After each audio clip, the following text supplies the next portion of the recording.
Fala pessoal, tudo bom?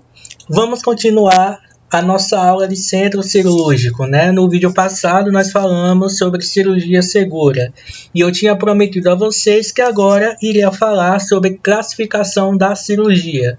Então, hoje, né, vamos conversar um pouquinho aqui, né, sobre a classificação quanto ao tempo, como também ao risco cardiológico. É muito importante também que saibamos sobre isso, até porque em algumas literaturas também vem tratando dentro do assunto de cirurgia segura. Então é muito importante essa abordagem fidedigna sobre a nossa área que nós tanto amamos, que é o centro cirúrgico, né? Então, os assuntos abordados que eu vou trazer para vocês hoje será quanto ao tempo cirúrgico, como também ao risco cardiológico. Então, nós iremos entender um pouquinho como é a abordagem na literatura do centro cirúrgico para o tempo cirúrgico, como também para o risco cardiológico, né? Vocês lembram na aula passada que eu falei muito sobre porte 1, porte 2, porte 3, porte 4?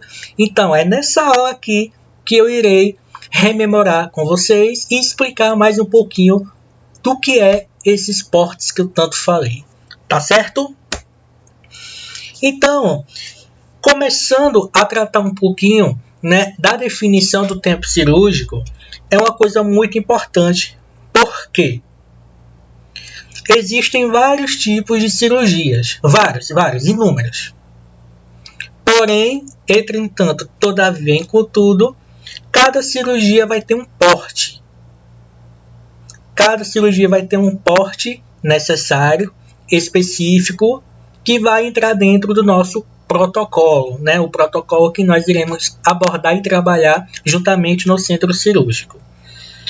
Então, a gente vai listar agora aqui, eu e você, quais são esses protocolos, quais são esses portes importantes e como iremos tratá-los na aula agora, tá certo? Isso não serve apenas para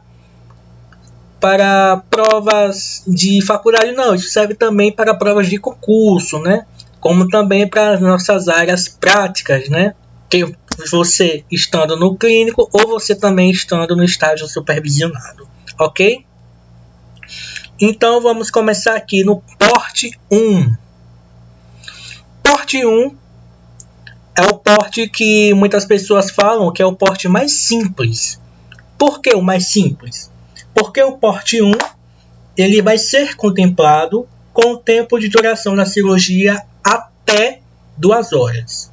Vou repetir mais uma vez para você entender e fixar isso na sua mente. Será contemplado com o tempo de duração da cirurgia em até 2 horas. Exemplo disso, cirurgia de rinoplastia. Aquela cirurgia que dura ali entre média de 1 hora, 1 hora e 40 até 2 horas. Então, porte 1, correto? Porte 2. O porte 2 já vai ser aquela cirurgia que irá começar e durar até 4 horas. Obviamente, dependendo da cirurgia. Irão existir cirurgias, na verdade, que vão durar entre 1 hora, 1 hora e meia, 2 horas. Porém, existem outros tipos de cirurgias que irão durar mais de 4 horas, correto? Então, eu trouxe aí 2 exemplos bastante importantes, que são a colestectomia e a gastrectomia, certo? O porte 3 já vai ser aquela cirurgia que vai durar acima de 4 horas, chegando até 6 horas de duração. Cirurgias neurológicas. Lembrem que eu tinha falado anteriormente no protocolo de cirurgia segura que irão existir cirurgias que duram mais de 6 horas também, né? Ressalvando as cirurgias neurológicas. Então, a de craniotomia vai entrar dentro do porte. E o porte 4, acima de 6 horas, como eu tinha falado anteriormente. Cirurgias neurológicas e as cirurgias de transplantes. Existem cirurgias que chegam até 12 horas, ininterruptas. Então, vai ser aquela cirurgia que você, como enfermeiro do centro cirúrgico, terá mais atenção. Até porque será vários pedidos de equipamentos, vários pedidos de hemocomponentes, vários pedidos de resolver todo o protocolo de cirurgia segura ininterruptamente, certo? Então você vai passar praticamente o dia quase todo dentro do centro cirúrgico. Então é muito importante também ter atenção no porte 4.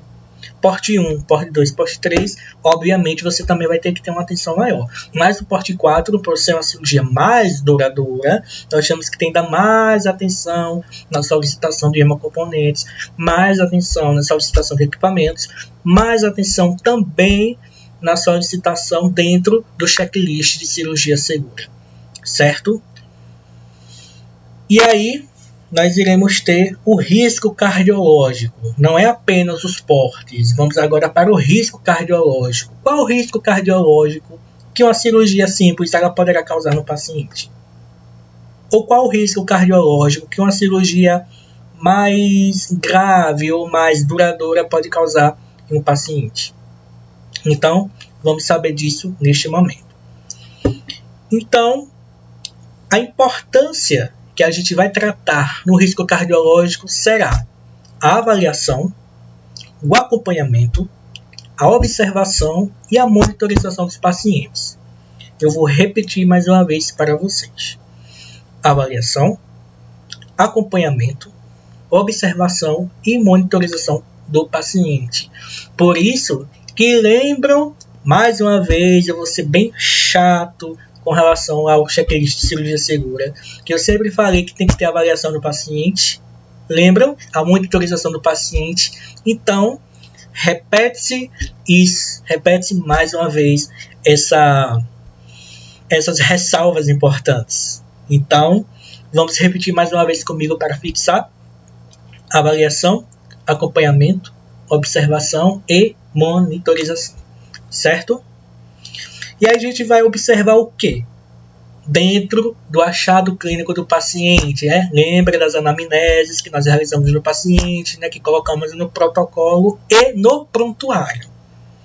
Então, terá, se o paciente tem algum risco cardiológico com comorbidades, ou seja, nos seus antecedentes pessoais, ou se ele não tem. Por exemplo, hipertensão arterial, insuficiência cardíaca. Vamos lá, outro exemplo de patologia, síndrome coronariana aguda. Então, é muito importante que a entrevista clínica ela seja feita com total respaldo possível, até porque vai ter o objetivo, como até tratei aqui dentro do slide, de rastrear e estimar o risco da cardiopatia, para que a cirurgia ocorra totalmente com todo o afinco possível, tá? E aí, a sua classificação será baseada em 3 tópicos importantes. Primeiro tópico, na cirurgia. Segundo tópico, no paciente. Terceiro tópico, em sua capacidade fisiológica e funcional. Vamos explicar agora como será. E eu deixei aí uma atenção. Iremos avaliar o quê? Os portes: pequeno, médio e grande. Não é mais porte 1, 2, 3 e 4 não. Agora nós iremos estratificar os portes: pequeno, médio e grande, quanto à perda de sangue e a perda de fluidos. Vamos lá. Pequeno porte. Vamos destrinchar basicamente o que seria o pequeno porte. O pequeno porte a gente pode tratá-lo como o seguinte: que dentro da sua caracterização, certo? Quanto ao ato cirúrgico, né? Quanto ao procedimento cirúrgico, será classificado quando o mesmo obtiver uma pequena probabilidade de perda de fluidos e de sangue, certo? Como também, ressalvando, que nesse tipo de cirurgia, né, que caracteriza a cirurgia de pequeno porte, cavidades do corpo elas não são abertas. Vai ser considerada uma cirurgia totalmente rápida, podendo ser feita em um ambulatório, no pronto-socorro, né, de emergência, consultório médico, sem nenhum estresse fisiológico. Até por isso a ressalva do nome pequeno porte, correto? E os exemplos nós temos mamoplastia, endoscopia, plásticas e suturas. Lembrando também que o centro cirúrgico também entra dentro do pequeno porte, tá? Não é só porque é cirurgias rápidas ou pequenas que o centro cirúrgico não vai entrar dentro da ideia principal dos exemplos. Vai entrar sim, corretamente? Porque muitas pessoas elas sempre se confundem, acham que só cirurgia de pequeno porte são em consultórios e não. O centro cirúrgico também entra. Tome cuidado muito com relação a essas questões em concurso, tá? Pequeno porte, o centro cirúrgico também entra, principalmente na relação de mamoplastia, endoscopia, certo? Como também a plástica e as suturas. Então, total, corretamente, não esqueçam disso, pelo amor de Deus. Cuidado com as pegadinhas nos concursos. Pequeno porte não é só apenas em ambulatório, consultório médico, não. Existem também cirurgias feitas em centro cirúrgico, correto? Médio porte. O médio porte já vai ser a caracterização de uma média probabilidade de perdas de fluidos e de sangue no momento operatório. E aí, alguns exemplos de cirurgias são cirurgias ortopédicas, cirurgias que vão envolver a cabeça e o pescoço, e as cirurgias de ressecção. E a grande porte, né, que aí a gente vai lembrar mais uma vez do checklist de cirurgia segura, do hemocomponentes, da solicitação dos mesmos, né, solicitação de bolsa sanguínea se necessário. E aí entra a poderosa, né, a grande porte, que vai ser a caracterização de altas probabilidades de perda de fluidos e de sangue, certo? Com grande estresse fisiológico, com grande abertura de cavidades do corpo humano. Cirurgias de emergência, apendicite é um exemplo de cirurgia de grande porte, principalmente apendicites supurados, né? Cirurgias neurológicas e também as cirurgias vasculares e as cirurgias arteriais, entrando também as cirurgias cardíacas. E o papel importante do enfermeiro neste caso, muito fácil também. Preparação para a cirurgia, lembrando mais uma vez, Vitor, isso é muito chato, mas vocês irão fixar isso na memória. Preparação para a cirurgia a gente aprende onde? No checklist. Estimar os riscos da cirurgia a gente aprende onde? No checklist da cirurgia.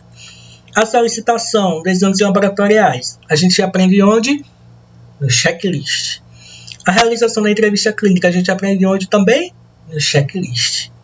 Na próxima aula eu irei trazer para vocês o período perioperatório para que a gente possa de vez entrar juntamente no assunto do centro cirúrgico. Ok? Aí está as referências em QR Code, tá? Qualquer dúvida vocês podem perguntar aqui nos comentários e tenham uma boa noite. Abraços e até a próxima.